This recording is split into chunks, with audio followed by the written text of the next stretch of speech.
Hello and welcome back. I'm Mondef, of course, and today I have a quick response for the BTeam. Generic Me and BOO were recently talking about creating a Call of Duty style gameplay inside of Minecraft, specifically Feed the Beast Minecraft, and they were wondering how to do a couple different systems. So I'd like to talk about one a little bit and the other a little bit more. The first one is the capture points. As far as I can tell, they are, you guys, BTeam is right in that a player detector with running with a computer, then wirelessly talking out to kind of a master scoreboard, that probably is the best way to do this. The best way I know of, anyway. If you want help with the coding, I can help with the coding, but if you guys want to give it a shot, or if Good or Michael or any of the other Mindcrackers, those are the ones that I know that are coders, if they're willing to help you, great. If you want my help, let me know. I'd be glad to give it a stab. I know Good's a better coder than me, for sure. Anyway, the other system was random respawn. Of course, in Minecraft, when you always respawn right next to a bed. But in Call of Duty, when you respawn next to really a whole bunch of random different respawn points. And so we want to kind of emulate that inside of Minecraft. Now, of course, my spawn is already set here in this bed. So in Minecraft, we're forced to spawn next to the bed. So this is where we're going to spawn. Now, I've placed here 6 teleporters, and a lot of people may not realize that everybody always sets teleporters so that you stand on top of them to teleport, but there's actually quite a bit of space around them that you can use to teleport. So anywhere along their sides and 2 blocks vertically. From my test, this is the region. As long as you're inside of that region, it'll teleport you. So what we can do then is bury teleporters inside the wall, and these 6 teleporters, they'll all function as independent teleporters, each with their own destination. Now, we don't want them all active all at the same time, because you can't, it would, for my testing, it would send you to the closest teleporter. So in most cases, that's one of these 2 bottom ones when you respawn. So we don't want to do that. We have to activate these teleporters independently and randomly. And if you put a red alloy wire directly on a teleporter, it powers the teleporter block itself, which also powers the teleporters above and below it. So we have to power the teleporters indirectly. So here's what I mean by that. Here's the block that is being powered. Let me get on top. This might make more sense here. Break this out here. So this red alloy wire powers this block, and this block being powered indirectly powers this teleporter. And because it's indirectly powered, it won't power the teleporter that it's next to. We don't use this feature of redstone very often in Feed the Beast. We do use it a lot in vanilla Minecraft, but here we go. It's necessary in this case in Feed the Beast. So in this case, now I've got 3 colors on this: white, yellow, and lime. And on this side, I've got light blue, purple, and red, and they're all feeding into this bundled cable, which connects and comes over to this mess of stuff. So let's talk about this mess for a moment. The first thing that I've got that's worth noting is that I'm powering this whole thing off of an Ultimate Hybrid solar panel, and the teleporters each have their own MFSU. Depending on the distance you're teleporting them away, you might be able to get away with an MFE, lower power sources. This is just producing way more power than I need, and that's the reason I've used an Ultimate Hybrid. But you can use whatever power source you figure is worth needing for the teleport distances.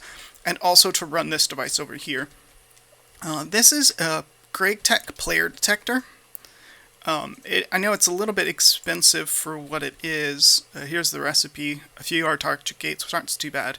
But then this GregTech computer cube, which takes data orbs and energy flow circuits, some iridium, some lampetrons.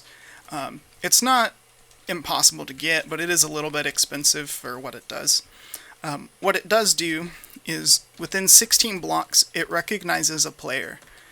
So here you can see now I am more than 16 blocks away from it, so it is no longer active. You can see it went blue. When I get within range, it's going to go red, which says that it's on.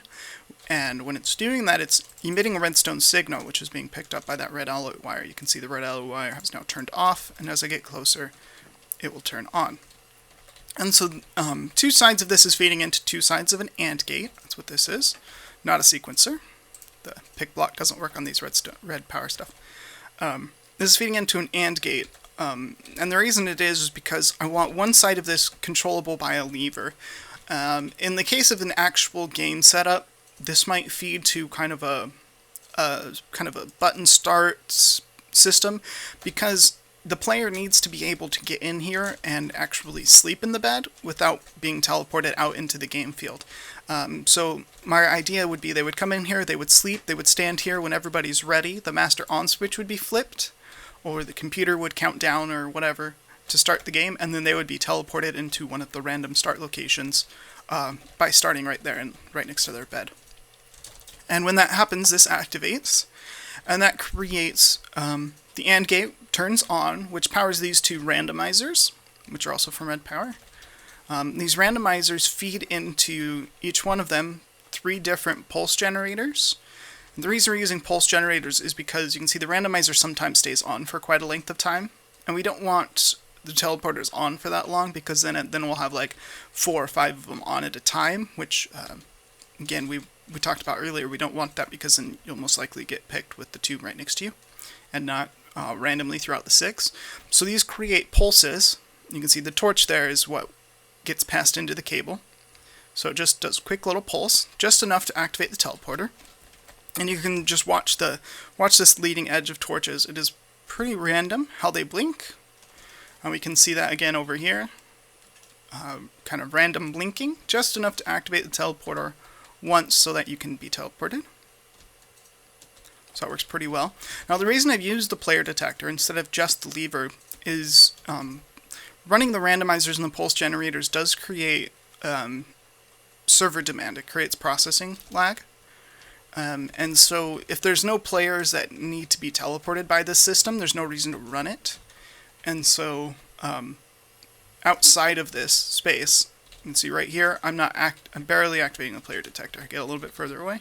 I'm no longer activating the player detector. It's 16 blocks from here to there, which gives you the range you need for the player detector. And then if I step right inside of here, I get teleported to randomly one of the teleport blocks. I get teleported to the first one, but here, I go here, here's the third one. And just to show you how quick this is when you actually die, here's a /kill command, right? Respawn. And there we go. Pretty quick. I got back to space number 1. Let's go ahead and kill myself again. Sometimes it even goes faster than that. That was about the longest it ever goes. Yep, so pretty quick. Not too bad. Let's do it again. Randomly got 1 both times there. I'm getting really lucky to get the same place over and over again. I guess unlucky if you're being spawn camped. There we go, number 3. That was pretty quick. Works pretty well. Adding the GregTech computer cube also adds a little bit of lag.